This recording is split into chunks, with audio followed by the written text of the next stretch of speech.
Hi, good afternoon.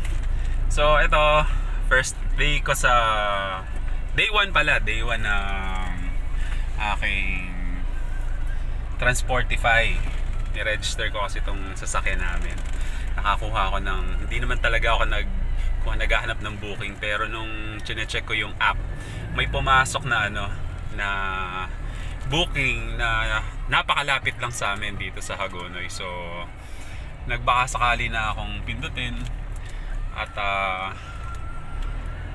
naglakas loob na subukan itong aking pinakaunang booking. Kaya eto, samahan nyo ako. Syempre excited, nakabahan, baka mamali kung ano man ang pero ayun nga, kailangan ng helper. So tinawagan ko yung isang kakilala ko na siguradong qualified kasi ang laki ng katawan nito. Dati ko siyang estudyante. So magbi-meet kami ngayon dito dahil nagkabiglaan lang. First lang naman. So for experience lang, i-meet ko yung helper ko dito sa 7-Eleven para katulong ko siya mamaya magbuhat ng ng ref. Okay? Sige, samahan niyo ako. Yung una namin binaba. Yan, ref. Naka-table doon. Ito kami sa condo sa malapit sa Sacred Heart. Assist na namin sila hanggang pinto.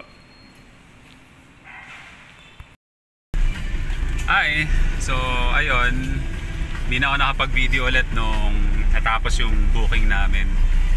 Pero maganda naman yung first day ko na Transportify. Yung experience mula sa pagtawag sa client, pag-pick up, tapos nagamit ko yung app nila. So picture ng konti dun sa pagkatapos mag-load, then signature, tapos drive punta dun sa drop-off location, unloading, tapos pirma dun picture bago mag-unload, tapos pirma.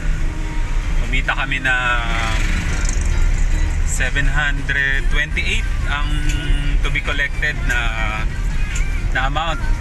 Pero yung client nagbigay siya ng 800 tapos di niya na pinaksuklian. So ayun, meron kaming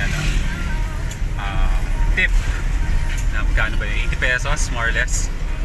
So binayaran ko yung helper ko ng mabilisan. Yun lang ginawa namin sa first day. Bigyan ko siyang 200. Tapos 200 sa crudo. So may natira sa akin. So good for experience. Maganda naman. Naranasan ko paano tumakbo yung magiging sistema ng Transportify. So okay naman siya. Maganda. Madali lang pala gamitin. Nakaka-nervous lang sa una syempre. Pero dahil nga yun, napakalapit lang ng destination. Yan lang yung 8 kilometers. Wala pang traffic dito sa amin.